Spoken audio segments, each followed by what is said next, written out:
அவருங்கிற ஒரு கேட்டகரி அங்கே வைக்கிறார் என்று நீ கேட்பீர்கள். எதற்காக அவர் அவர்னு ஒன்று வைக்கிறார் என்றால் அதுதான் விசுவாசம். காணாததை நம்புவதுதான் விசுவாசம். அந்த விசுவாசத்தை தான் அந்த அவருங்கிறத அங்கே வைக்கிறார். ஒருவேளை நான் தான் பிதான்னு சொல்லியிருந்தானா உங்களுக்குலாம் அங்கே விசுவாசமே இருந்திருக்காது. இப்போ விசுவாசம்னால என்னது? காணாததை நம்புவது தான். அதனால தான் அங்கே ஒரு பின் பாயிண்ட் போட்டு அவருங்கிறத வைக்கிறார். அங்கே அவருங்கிறத வச்சதுனால அவர் பிதா இல்லைங்கிறது கிடையாது. அதுதான் உங்கள் விசுவாசம். இந்த அவருங்கிறத நீங்கள் பிதாங்கிறத விசுவாசிக்க வேண்டும். அதைத்தான் இயேசு கிறிஸ்து மறைமுகமாக கூறிக்கொண்டிருக்கிறார். எல்லா ஆகமங்களும் கூறிக்கொண்டிருக்கு, அவர் உன் தலையை நசுக்குவார்.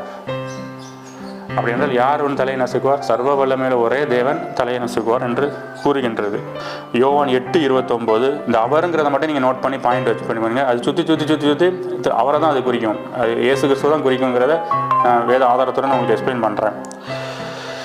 என்னை அனுப்பினவர் என்னுடனே கூட இருக்கிறார். பிதாவுக்கு பிரியமானவைகளை நான் எப்பொழுதும் செய்கிறபடியால் அவர் என்னை தனியாக இருக்க விடவில்லை. இப்போ இந்த பாயிண்ட்டை பார்த்துக்கிடணும். இந்த இடத்துல என்னை அனுப்பினவர், இப்போ அதை தான் நம்ம பார்க்கணும். அவர் தான் அனுப்பியிருக்காரு, ஆனால் அவர் தான் வந்திருக்காரு. இப்போ அங்கே தான் முக்கியமான பாயிண்ட். இந்த வசனத்தில் நீங்கள் பாருங்கள், அவர் என்னை தனியே இருக்க விடவில்லை. அப்படின்னா இந்த இடத்துல வர்ற அவர் யார்ங்கிறத பாருங்கள், பிதா. ஏன்னா முதல்ல என்ன சொல்கிறார்? என்னை அனுப்பினவர் என்னோட கூட இருக்கிறார். பிதாவுக்கு பிரியமானவர்கள் நான் எப்பொழுதும் செய்கிறபடியால் அவர். அது யார்? இந்த அவருங்கிறது யோவான் 8:29 வர்ற அவர் யாரை குறிக்கிறது? திட்டமும் தெளிவுமாக பிதாவை குறிக்கிறது. இதுக்கு யாராவது உங்களுக்கு மாற்று கருத்தை கொடுக்க முடியுமா? கொடுக்கவே முடியாது. இப்போ அடுத்ததில் பாருங்கள். இப்போ அடுத்த ஒரு வசனத்தில் நான் தான் அவர்னு சொல்லுவார். இப்போ அந்த வசனத்தை நம்ம பார்ப்போம். யோவான் 8:24. ஆகையால் நீங்கள் உங்கள் பாவங்களிலே சாவீர்கள் என்று உங்களுக்கு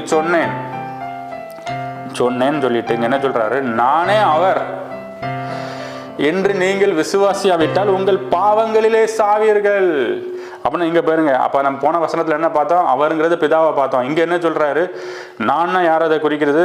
திட்டமும் தெளிவுமாக இயேசு கிறிஸ்துவை குறிக்கிறது. இயேசு கிறிஸ்துவை குறிக்கிற நான் தான் அவர் அப்படின்னு கூறுகிறார். அப்படின்னா இங்க அப்படி மறைமுகமாக என்ன கூறுகிறார்? இவர் இயேசு கிறிஸ்து நான் தான் பிதா என்று கூறுகிறார். இங்கே வசனமே கூறுகிறது. அப்படின்னா இந்த யோவான் 8 நீங்கள் நல்லா ஆராய்ந்து நல்லா கடவுளோட சமூகத்தில் இருந்து வாசிங்க.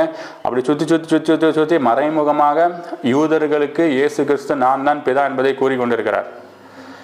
ஆனால் அவங்களால அதை விசுவாசிக்க முடியலை. இப்போ நீங்களும் திருத்துவக்காரர்களும் அதை விசுவாசிக்கலை. இப்படி நீங்கள் விசுவாசிக்காமல் இருப்பது தான் மேஜரான பாவம் என்பதை வேதம் இந்த வசனத்தில் கூறுகிறது. அப்படின்னா பாவம்னா என்னன்னு தான் இந்த வசனம் கூறுது. இயேசு கிறிஸ்து தான் பிதான்னு நீ விசுவாசிக்கலன்னா அதுதான் பாவம் என்று